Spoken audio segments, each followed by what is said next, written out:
I haven't, but please introduce yourself and your team. Yeah, so we're part of Actors in the Horizon Films.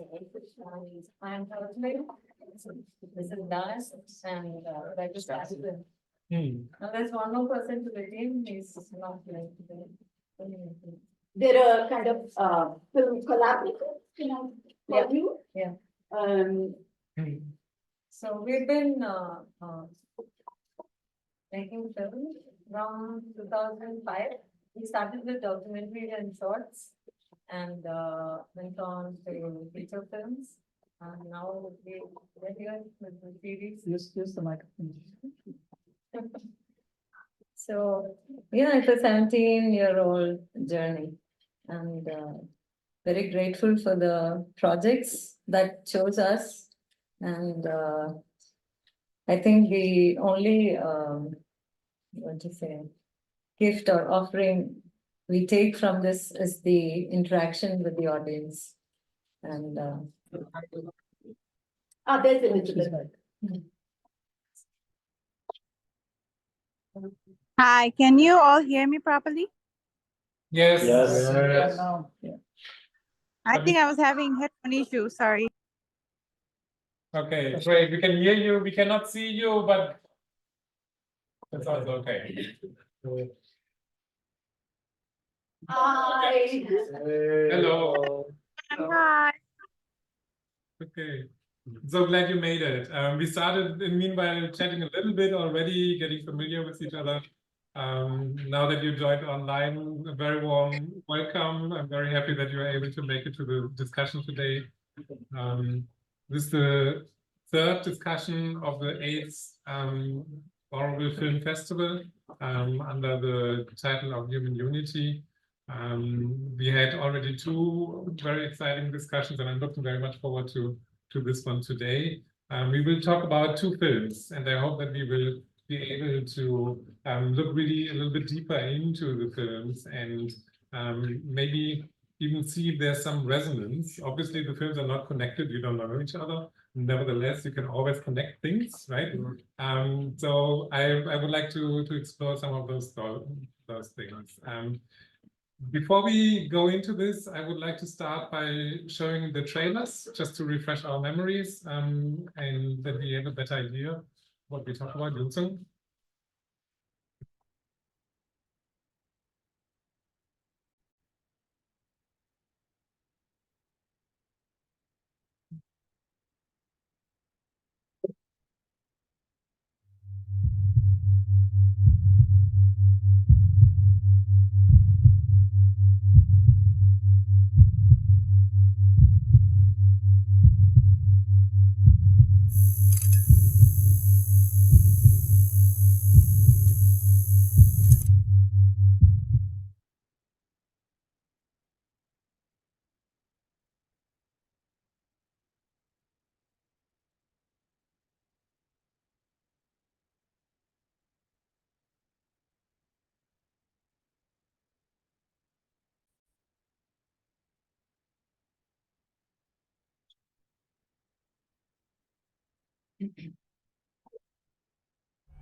যেগুলো আগে হয়েছিল সেগুলো ফেলে দিও, সামনের গুলা বাপিয়ে আমার রাস্তা আমি বেছে নিছি।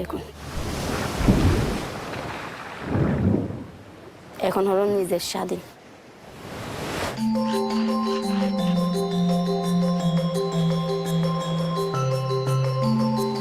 My name is Shabana. I am Sarkar.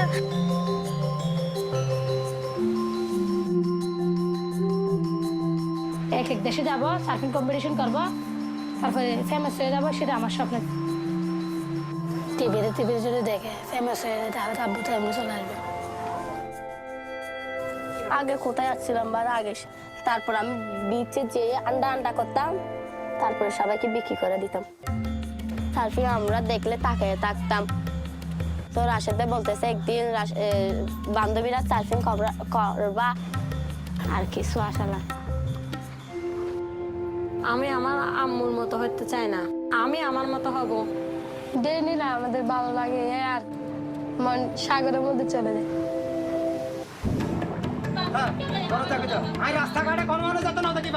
বলে লোকে বলে সার্ফিং এ যায় যে ওরা মাগি ইন্ডিকে করে যারা খেলা দেন বাজি বেশায় তোমরা করতে করতে হতো তোমরা করবা বাসায় চলে আসবো আর মনেও করবো না যে আমি সার্ফিং আসি সেটা আমার ভবিষ্যৎ আমি ঠিকঠাক করতে না পারলে আর কেউ ঠিক করতে পারবে যতক্ষণ সার্ফিং করতে আমি ততক্ষণ ভালো লাগে নাহলে এমনিতে ভালো লাগে তো কীভাবে চলবে কোনো প্ল্যানিং নেই সবগুলো এখানে নেই সার্ফিং মানে আমার রক্তের সাথে মিশে গেছে সার্ফিং এটা মানে এরকম একটা জিনিস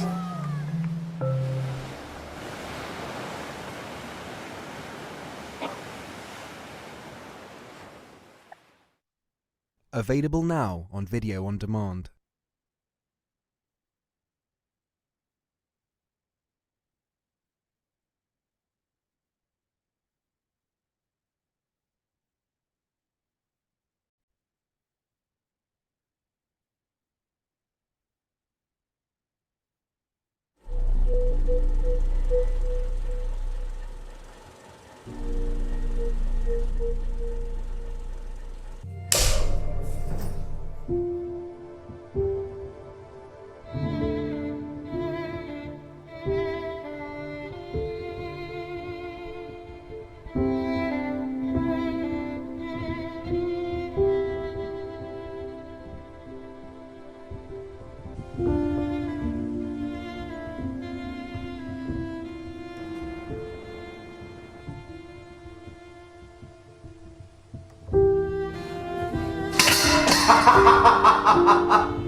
Need some light.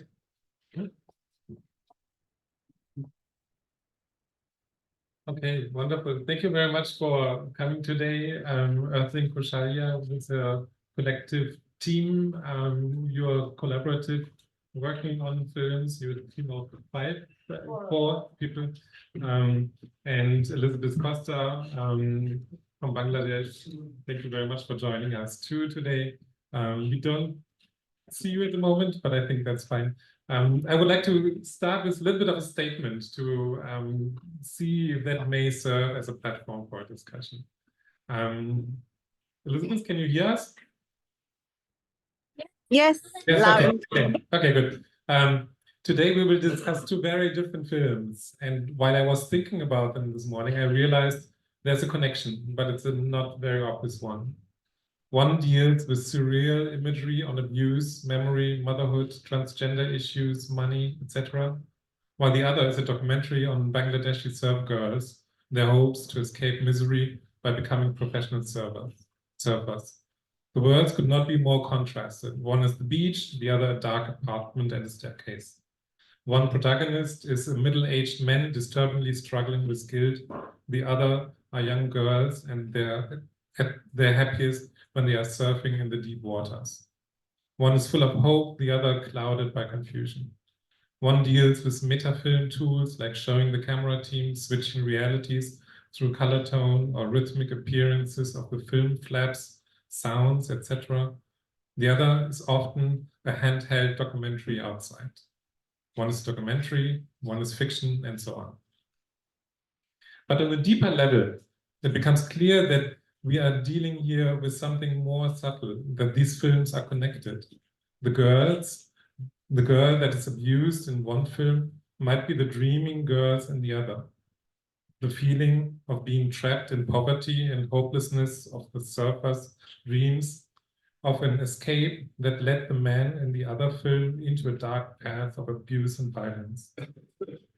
Everyone has a mother, and while the surf girls seek independence and a coming out of age process, the man seeks comfort in the laps of an older woman whose gender identity is ambiguous. We are getting deeper into the field of classical psychoanalysis, ego, id, superego. But we talked on the first day already a bit about the notion of the real, a reinterpretation of classical psychoanalysis through the imaginary, the symbolic, and the real. The imaginary is the world as we experience it in our everyday consciousness. It is the illusion of reality, Maya, a bubble of social and economic conditionings and constraints. The symbolic is the realm of language and science, art, film, science. It enables us, you and me, to structure our own individual experiences. But the symbolic order's very own structures our collective experience. And the real is that which is in neither of them. It's that which cannot be spoken of, which we cannot show, which underlines our illusions of reality, which is the opposite of reality. And I would like to speak with you today about that real. How can we overcome struggles by addressing the real? How can the power of film help us to see what cannot be said? Creator seems now an easier film to talk about, and yet the story of young, underprivileged girls who, in all humbleness, just want to live a happy life is a parable of identity construction. Floating in the deep waters is a universal image for the birth of the universe, the coming into existence of consciousness and subjectivity. We live in a time when that process is tied to a passport, which stands for all the abstract power structures of modern nation states. I'm going to end this here. I just wanted to offer some connections, and maybe you already want to jump in? No, I'm just listening. So, because I was really, when I saw these two films, and we had a discussion yesterday evening, we realized, oh my God, how are we going to bring them together? You know, what's the threat here? How can we connect it? And so I chose a little bit of that kind of deconstructive approach of filmmaking itself to really see what film can show. And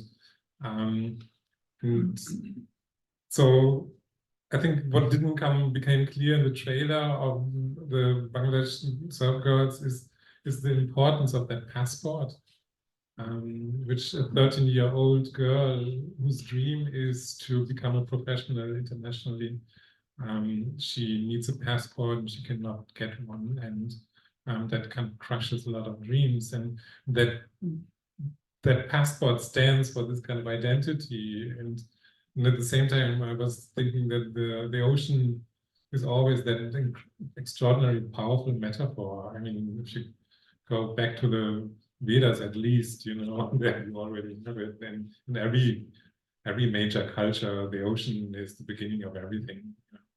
And for these girls, it's the beginning of some sort of searching for identity, coming in out of each. And then your film was so disturbing, Earthling. We all were like, oh my God, this is crazy. And what are you trying to tell us here? You know, and obviously it's not, you can't summarize it in a line. I totally understand. You don't want to, right? So there's something which probably cannot be spoken of yet. You're going after it, right? And so maybe you want to. Thank you, Christoph. That was really amazing how we put both together. And I do feel that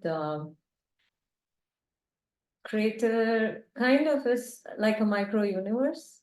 Whereas, you know, with the girls there, I just could see only 15-20 minutes of the film yesterday. And so the macro thing that is going on with a group of girls and the ocean, the vastness there is the SOLS or something. And here it's a micro universe of a human being who's kind of stuck in a routine. And so I think there is that micro to the macro, perspective. That's where I see that how both of them can be, you know, like connected. And I think for Creator, what starts for me is, though it wasn't intended to be dark, I did leave hope in the end. And also, I think in most of, at least my existence, I think I live in my head more. And I would assume that many of them do, because the minute we have a conversation with somebody, our brain goes into images of something that happens in the past. And so we are like going back and forth. And so with that in hand, and also we never know what external factor can, we can like latch on to have some kind of healing. So that is what the grandma character, I don't know how many of you saw the film yesterday. So that's what the healing happens in a very, at a very subconscious level, when there is some kind of external thing. But the whole thing of taking that inside, that struggle is completely internal. So, and I left it with hope, because I think the flowers, that's what in the end I wanted to kind of, yeah. So no matter what rut you are in, you try to internalize something good and heal yourself. So. So there are too many metaphors in the film. Spiral, staircase, watch, and grandma, the opening shot, you feel, is she a tantric or and her long shot, like she's standing and that shot is a bit scary. Like you, while watching her in the initial frames, you don't see that she's going to be that compassionate and going to heal the person who is so disturbed because of his whatever routine and the contrast what you have shown, like shown so many trophies and the awards that person is, but still there is a poverty. So that kind of contrast was really leave us with us, I don't know, I should say or not, leave me with that confusion, lot of confusion. What is going on and what is the symbolism of that the girl dancing in that muddy water, and he's dealing with and coming back to the grandma, and that board was like made some things very clear. Okay, his daily routine is like more to do with the killing and rape, though in acting, but that impact of that acting, everyday acting on his subconscious or conscious mind, that was there. And somewhere like this is the grandma pushing him to do that work because she look at money and she just cried why he's doing that, and she throw those papers where that written his villain and all this. So there's too many layers, I think, and you want it in that way. And I think the form was more like for you, that's what form you are giving. It was very intentional.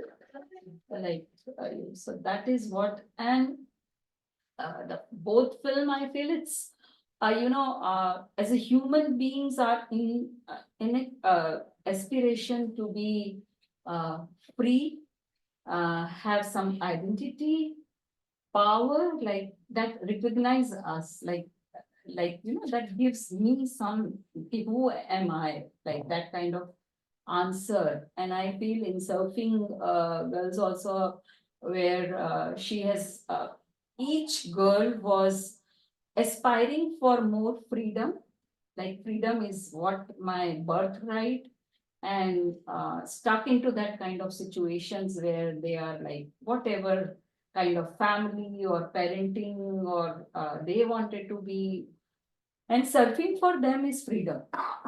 It gives them power and the vastness, and that you can feel through the film. If like so, it would be nice if what is I have like if you can put more light on that. Yes, we are together on the same direction to understand or. I think as a filmmaker, and when the process of a film is done, I feel when an idea wants to, speak or manifest itself into existence through us, after that, I kind of detach from that. Because as an audience, I think how you connect to the story and what it tells you is more important for me than to even, like say anything there. So normally, the ideal situation for me would be like, wow, you've seen the film, if you're thinking about it, it's nice. And then for me to throw some light on certain things, but then interaction is also important for filmmakers. But form, if you can talk on the form, choice of form, like making, why you choose that particular form of. I think this is our first experimental thing with silent, I wouldn't call it silent, non-spoken language. There's no spoken language in it.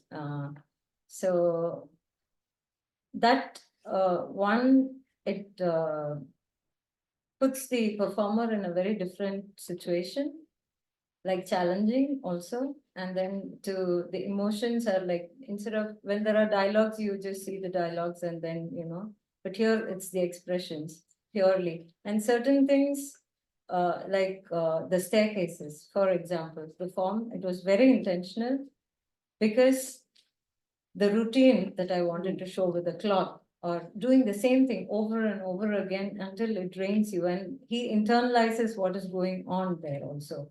So to show the repetition, there is one, and then the lighting was intentional. There were like two different kinds of lighting. And then when he goes up the stairs, he would walk slow. When he comes down, he goes faster. So things like that, not wanting to go somewhere. And the poverty thing comes with sometimes people are stuck in a certain kind of comfort zone. I wouldn't call it comfort zone. Like they cannot move forward from where they are. They kind of make peace with whatever they're doing. So in the end, he kind of makes peace with whatever he's doing. So there were certain things that I showed in repetition so that it kind of sits in the audience that, okay, this is going on and on and on. So I don't know if I kind of answered what you asked, but And there is some semiotics you have, like particularly for that watch. I was looking at that and I was thinking why the script is in Urdu or Arabic. and just some design I just did. Acha, you I were don't not. know. But because of the form, we were going in details. Is this suggesting something? Is this No, it could be suggesting something? anybody, that is what, it could be in any language or anything. So I Okay. just, drew some designs there. I just didn't want to, so that's. Well, I guess, can you guys hear me? Yeah. It's not on. Push the button upwards. Can you hear me now? Yes. So I guess this is more of a comment rather than quite a question. Christoph was talking about psychoanalysis. And then we have the Lacanian real, which is a total void, filled in with the imaginary and symbolic of memories,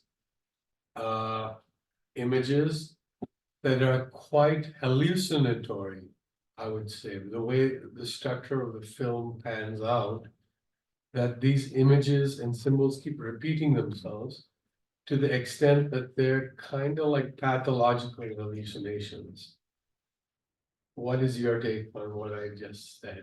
I guess that's the question. I mean, I think that's what, when you internalize pain, that happens. So you go back to the same memory over and over again. Traumatic. And very traumatic. That is traumatic for, a performer who's doing the same thing.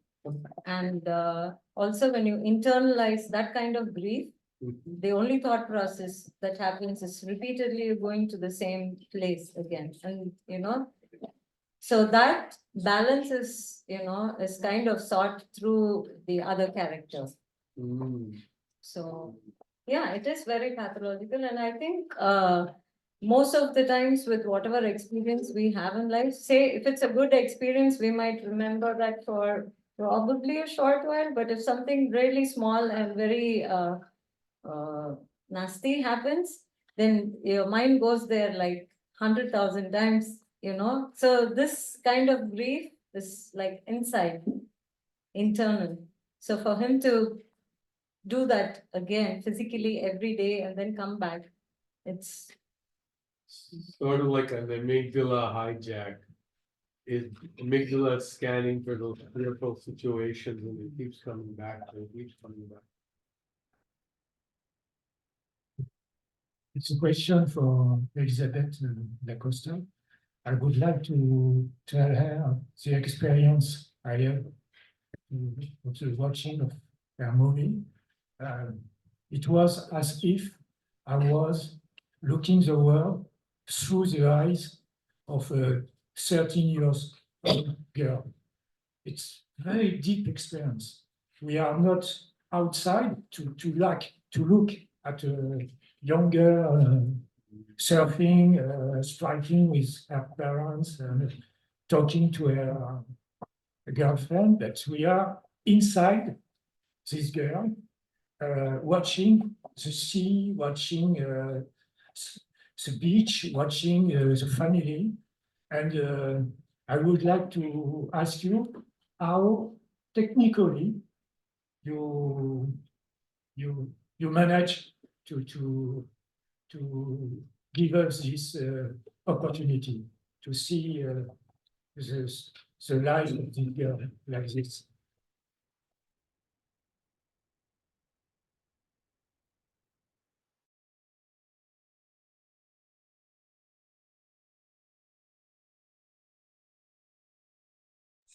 Hello?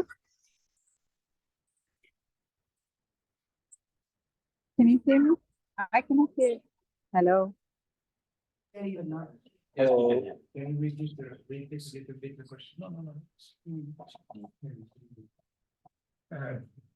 So we yeah. So thank you, Elizabeth, to give us this experience of your movie. And my own experience was as if I was with the eyes of this 13 years old girl, and it's very deep experience. And I would like to ask you how technically you manage this ability of your movie. Specific, because I cannot hear. Hello? hello. Can you hear us? Yeah. So the movie also brought in characters like the father and the family, especially the tough father that was there. And how difficult was it to bring them into the natural flow of the movie? That was something that I was curious about. Thank you. Thank you everyone for watching the film at first. I think what I can say is I've been telling everyone that it's the trust that girls had on me, and how I was, at first it was difficult, definitely. It was hard for even the girls to understand what kind of work that I'm doing, because if you Google them, you will be able to see they were featured on many international outlets, international channels. So they are used to, doing like giving interview and then do some surfing at the beach side. But no one actually went to their houses, spent the time with them, took that time to understand them and their family. And the contrast that you guys are talking about is the contrast between the beach and their household activities, daily activities, right? And that's something I was first witnessing with my bare eyes without camera. And that's something really interests me, that there will be journalists, there will be people coming in and out in their life, but how many can go actually deeper inside and dig inside their life and the struggle they're talking about every day. That's something I wanted to, I was curious about to bring it up on camera. Yes, the father was I remember one of my friend, he said, Elizabeth, wait, just observe. So I think after observing for 3 years, at the end of the third year, I actually got that scene suddenly, and he knew I was filming. He knew that I have been filming the girl's life. So the father was on his own, very natural in front of camera. And that's, I mean, natural in a way. Of course, what he was doing is not that I didn't like it. But yes, he was there, and I was definitely scared that he might come and break my camera at one point. Um,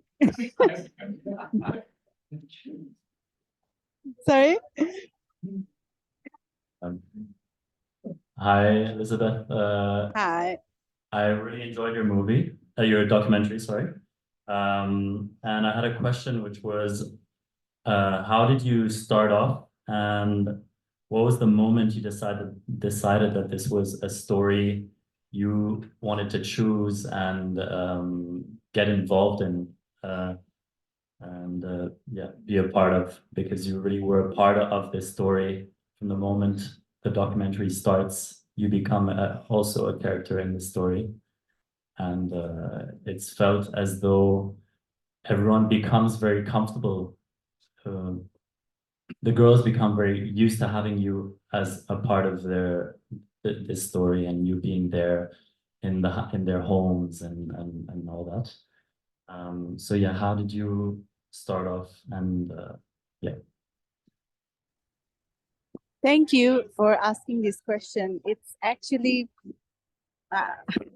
first, to answer this question, I think I need to tell you that today my main character Shabe Mehraj, she's calling me because one of the surfers' wedding is today. Roshid's wedding is, yes. So I'm traveling there. That's why it's like sudden plan and everything, which says that we are still in connection. I am like a big sister to them. Anything happens in their community, surfing community. Um, I have been always been well informed till now, even the film is released. And I moved to Cox's Bazar. That's another thing that I fell in love with that place and wanted to be there. So at first in 2016, I first saw these girls. They were, they were selling these eggs and other stuff at the beach side. And then when I saw the same girls, they around 7 a.m. after selling the accessories, they go to surfing, like morning time surfing. So actually, I saw the same girls, and which really kind of interested me. And I was trying to reach the coach, Rashid. Then we talked, and one thing I observed is the same thing that I just told you, that everyone was doing news or short pieces on these girls, right? Their life, their struggle. But it looks like it was more of a bird's eye view, but no one was entering into their daily life. So that's when I approached. So they never saw me with camera at the beginning because they saw me as a sister. I was roaming around with them without camera, just spending time. I think that's the core of this film. Like they never saw me, or um, they never saw the camera. Even when I was asking them questions, holding my camera, there was no barrier. That's what I felt, and they trusted me with this story. I think that encouraged me.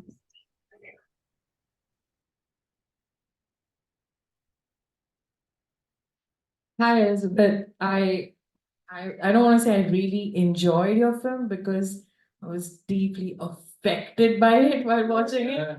And I was the thing that I get skeptical about when I watch documentaries is this, what you just mentioned, the bird's eye view, where I feel that somebody who's not had the lived experience cannot actually communicate the depth of that experience. But on the other hand, I am extremely glad that this is a conversation that we are having, because if I'm just waiting for somebody who's lived that experience to tell their story, we would be waiting forever. So I'm really glad that, that this conversation is happening. But what I want to ask you is that, of course, this comes from a place of idealism, right? That you want to share the story and, you want people to know. How frustrating or, how exhausting is the process after the movie is done, where you're still trying to evaluate the real-time impact of what you were trying to say? That is what I want to know. That I'm sorry for it being this polarizing, but I really wanted to know, because it's very hard for me to look at something and then just sit restlessly after, that. So that's what I wanted to know. I mean, if I say from the point of view from Bangladesh point of view, I would give a little bit of background, like filmmaking, documentary filmmaking here. There is no industry, right? And it is hard for me as a filmmaker to survive and tell these passionate stories from my own country. And there are untold stories that we try to bring. And then when we are filming, that's another challenge, because me as a female filmmaker filming on my own, one woman army, let's say it this way, and then doing everything and living in a slum with these girls. Absolutely, I'm thankful to all the surfers who helped me going around all the time. They made sure I'm safe. So safety is also another concern. But then after finishing the film, after making the film, take it to different platforms. At first, definitely there were people, or there were issues with understanding, whereas people kind of looked at Bangladesh, or some people still look at Bangladesh as in, there is like a pre-concept, right? That girls are they never go outside, or some kind of like it's hard for them to do what they want to do. Yes, there is hardship, but there is also these girls who are trying to change it. They are trying to live through with surfing. Like, surfing is exactly what you guys were discussing. Surfing is like a freedom to them. It's like a metaphor that came that's something I saw in this while filming. And then definitely there were frustrations that were, because our goal was always to actually, if in fiction films, if characters are getting money, why not in documentaries we do something, some kind of impact that's going to raise the voice more stronger for these girls as well as other girls in Bangladesh.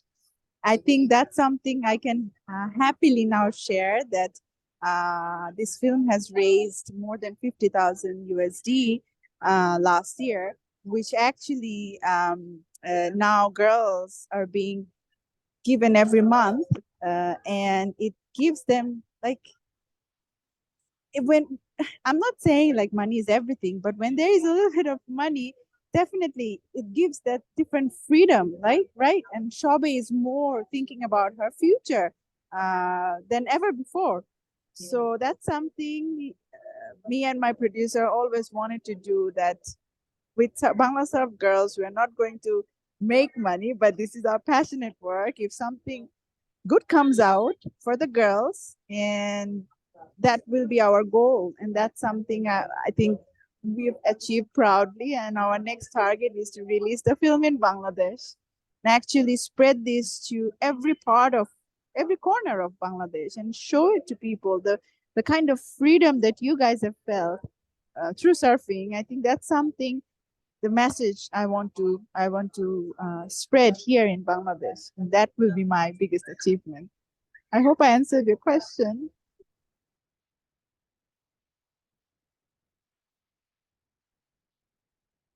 Hello, Elizabeth. Hello, Elizabeth. How are you? I guess I'm just adding to the point that was just made. I wanted you to speak to how the lives of these girls and the sheer joy they took in surfing in an ocean was amplified by the particular social pressures and economic constraints they had to come through. I know you sort of answered that right now, but I would be glad if you could sort of elaborate on that. I'm fine, thank you.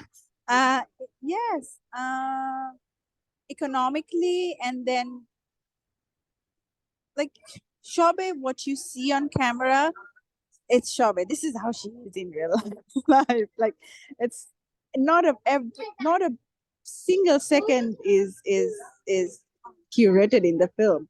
Because recently my friend went to her house, everybody was like, wow, she's like drama queen without even camera. So it's that she is very powerful. Her dream is very strong, and with this I mean, if I don't know if I'm answering correctly, but with this funding that we recently got, it was hard for us to actually work with this crowd fund because, I mean, we do not want to start another. With all respect, we didn't want to start another NGO, or we didn't want to start another project-like stuff, which might go, after 2 or 3 years. Who knows the sustainable thing that we're talking about all the time, right? That we were worried about. And then we gave the girls this rights and power to think what they want. So at one point, definitely there was a lot of discussions. There was a lot of like what strategy can work. And then finally we found out this, like, the crowdfunding money straight go to their hands. Hello, can I just come to, we started with really talking about reality, what is reality and how it is perceived in these two films, and also this whole thing of the search for freedom.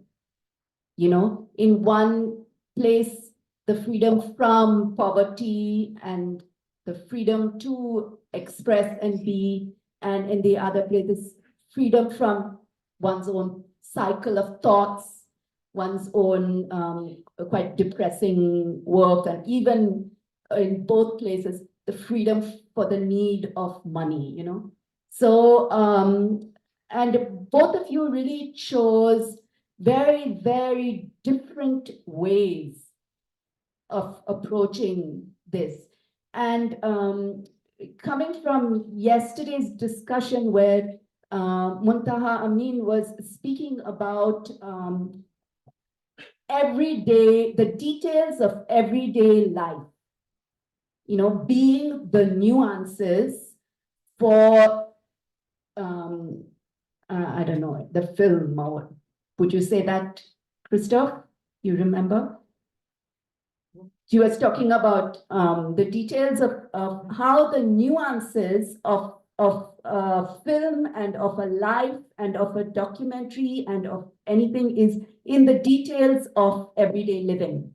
And in Earthling's film, we saw just the opposite, right? She very clearly threw aside all details of everyday living. We saw something that where there was nothing of the details of everyday living that we recognize, And on the other hand, we are thrust into an experience of the details of our own mind jumping, And this was like, I just like you both to just comment on these very very particular choices you both made in terms of, as Daljit said, the form,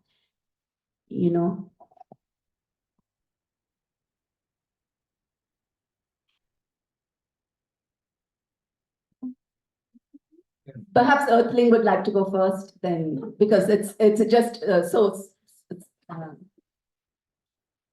Okay, my understanding of form here, are you talking about how I perceive real in the film? Are you talking about that? Um, I'm talking about like in the film Crater, all the time we were thrust into a world, a time, a repetition that we don't recognize. Okay, and right from the beginning, there seems to be this very deliberate choice of using what normally I would call bad acting, normally what I would call bad dancing, normally what I would call old, I mean, like, you know, like all these, this very deliberate caricature, this very deliberate use of an action that is completely non-real. I mean, a man curling up on the floor next to his grandmother and sobbing into her lap. I mean, it's out of some kind of movie, right? Or like even when all his roles, you know, the rape scenes, the dance in the mud, like everything, it's such a deliberate choice to eschew the daily experiences and choose something which is actually it's almost like a daily experience that we see in commercial cinema, in TV serial, you know, it's and Elizabeth, on the other hand, has chosen to really look at a very normal daily experience in the life of her protagonist.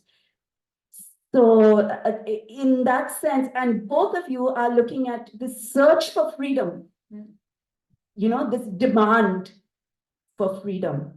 And in that sense, I was just asking you to comment on how you so I should say, Elizabeth, that this team, Earthling and her film collaborative, are a very important part of our local region. They're a filmmaking collaborative who, over the last years, have shown us a very fantastic films. And in each film, they have chosen to use a different form. They come up with a different technique. They come up with a different story. Where if we follow, like especially Stanzin on his Instagram page, he exposes us to his search for a different form. Earthling is more private, and then we only find out when we see the film itself, and we're like, oh my God. But so in that sense, following their artistic search, I would just open first the question to you of, you know, this choice of eschewing reality for this very real search for freedom of yeah, freedom of being. And then Elizabeth for this really choice to show this extreme reality, to go for that. What is this search for freedom?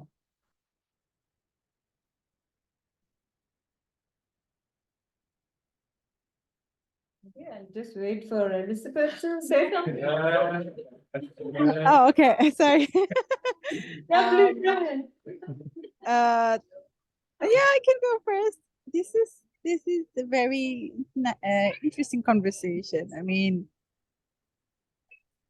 with the well, when I first started, definitely this is my first feature length film, right? So when I first started, me being also film student, I had lots of ideas, right? I wanted to, like, it's something first film, I want to experiment, I want to do something, but I didn't know what I wanted to do, but I wanted to do something. What really interests me is that in the process of filmmaking, when at first I always like now that I have at least what it's been 7 years with this film and with other short films, now that I have more experience, I can now say and look back at it, and now I can say that I think the strength that I felt is the connection between me and the girls and with my character. I mean, even till now, when I'm moving forward with my next film, and I cannot pitch. Everyone is asking, Elizabeth, where is your pitch? I say I cannot, because unless I make this connection, because I know the minute this connection happens, there is something different. It's from the experience that I figured it out. And while I was filming, at first few months, it was definitely, as I said, it was more of an experiment. How to do this? How shall I go and just be there, or should I ask them questions? Even there were lots of dilemmas that were being discussed in the lab where I was taking my mentorship from US. We discussed about it, because I think coming from Bangladesh, and then there was another filmmaker from Somalia with me in the Chicken and Egg Pictures lab. We discussed about it, that you know it's not only it's not like we're talking about poverty and we can show it, right? And I do not want to make a poverty prone film as well. Like, this is something that Bangladesh has already established with. I do not want to go there again and again. So where can we emphasize, and how can we show the struggle? We talk about struggle.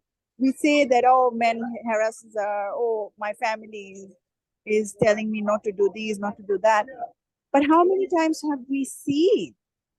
So I think that's something I wanted to go with, like,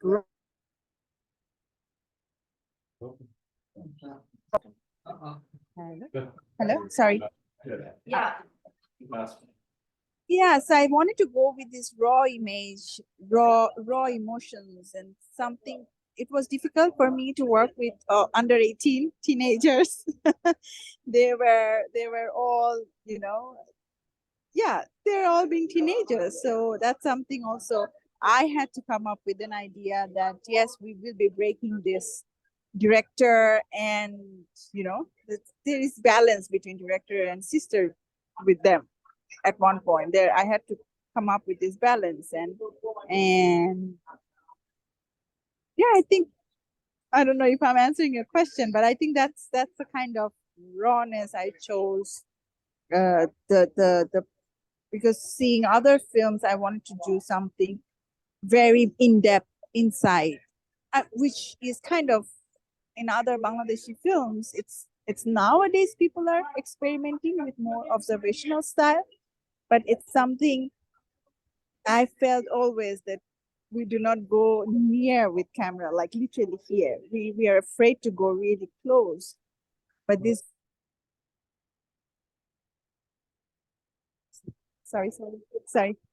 Again, I emphasize on the same thing, that that Shobe Mehraj, Shuma, and Aisha, all the girls, even the coach, they really literally let me in their life, which gave me this access to go really, really close and bring out what, yeah, I wanted to bring out.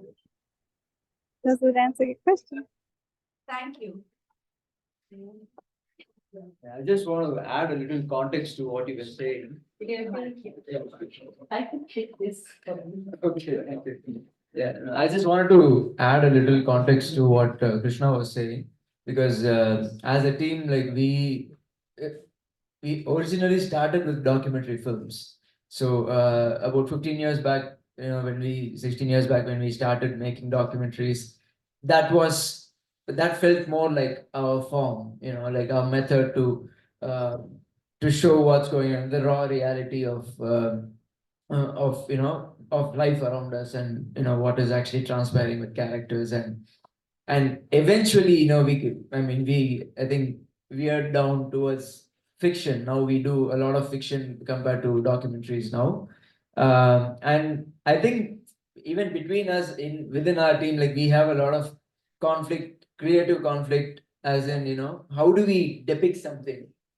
Like, because we have been exposed to documentary form, and we are also very excited about the possibilities of fiction.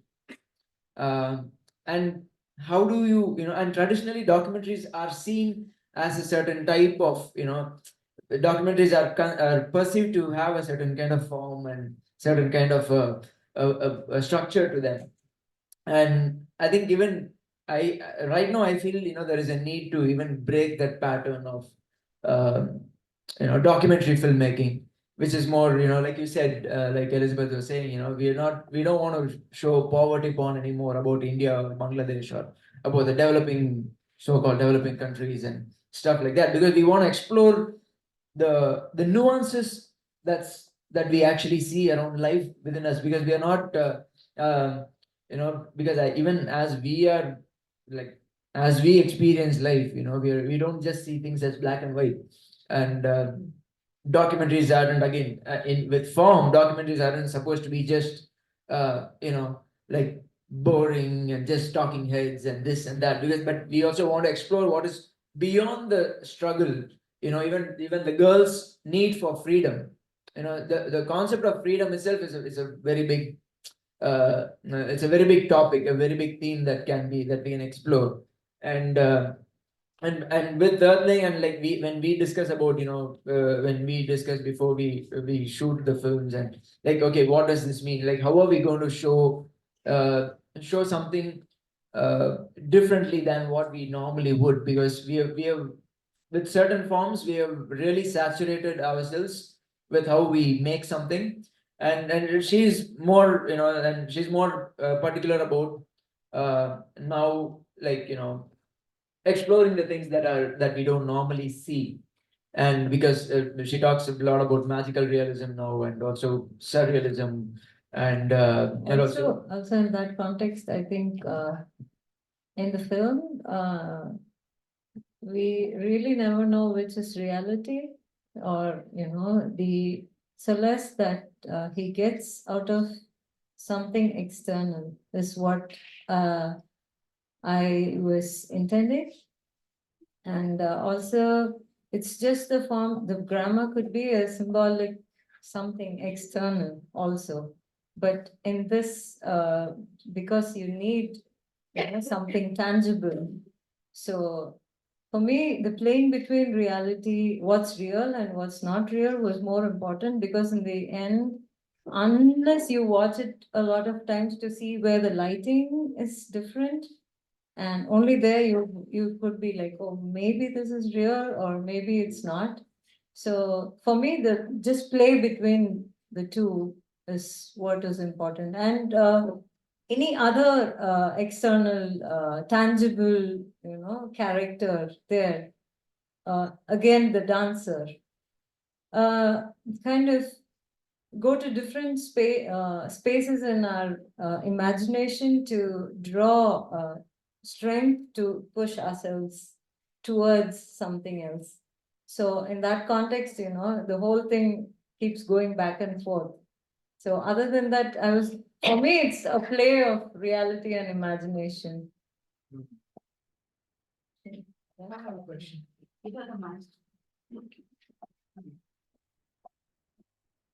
When do you, so this idea about like reality and delusion sort of, or, or even like illusion, when do you realize that this is relevant enough to be made into a film? Because you said that once you find an idea important, you kind of detach yourself, and then Not the idea. Once the film is done, Yeah. I detach from the film. Yeah, Yeah. but even in the formation stage, when you're thinking, because I keep thinking about, like you said, you're a person who's in her head most of the time, and so there are 1,000 different ideas.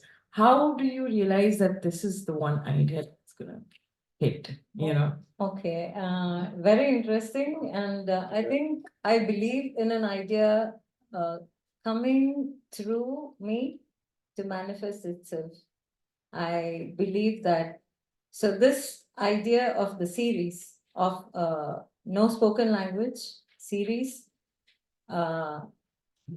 when it starts flowing for a writer, it's not that it was never intentional. So when it came, 3 nights, 4 days, nonstop, 7 episodes, finished writing, that's it. And I was like, okay, so this is something I have to, silent. It's not like I sat and thought about the characters. There was a certain flow there. And I lost everything in my laptop because I hadn't saved it anywhere. That's how classics are made. And I was really devastated because this was one of the first ideas that actually came rushing through. Normally, I write it in a notebook and then transfer it. This is like really the extreme, like what happened, the reality. And I was devastated because I do not type it on a computer first.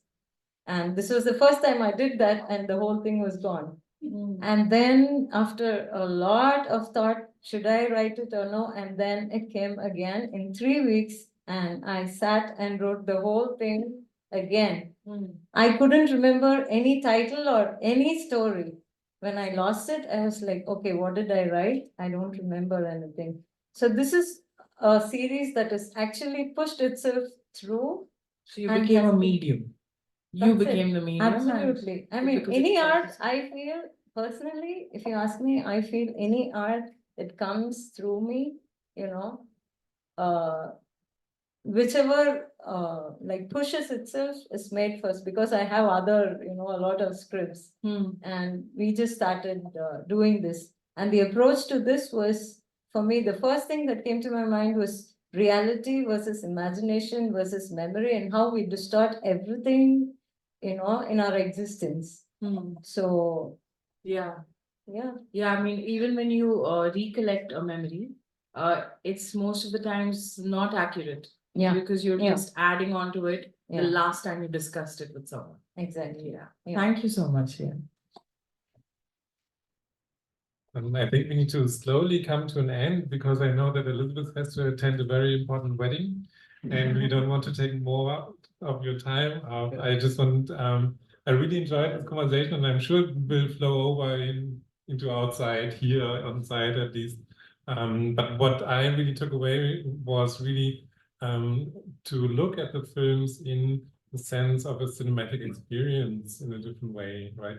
So it's not an escapistic Hollywood film. It's not the ordinary standard documentary. I'm telling you a heartbreaking story and you feel sorry about it, But both films really managed to get to a certain sense of real, which is not about the reality and yet still pointing towards something very important. And I felt that really in both films in a very, very different way. But I'm very happy that we had this conversation, and I would like to thank everybody and wish you a beautiful wedding and all the best for your next project, Elizabeth.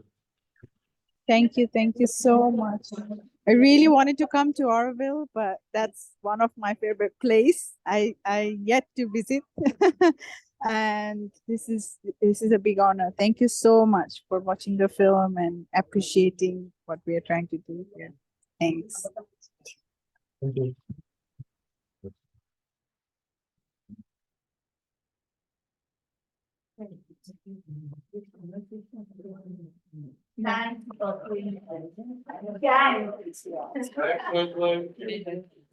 Yeah.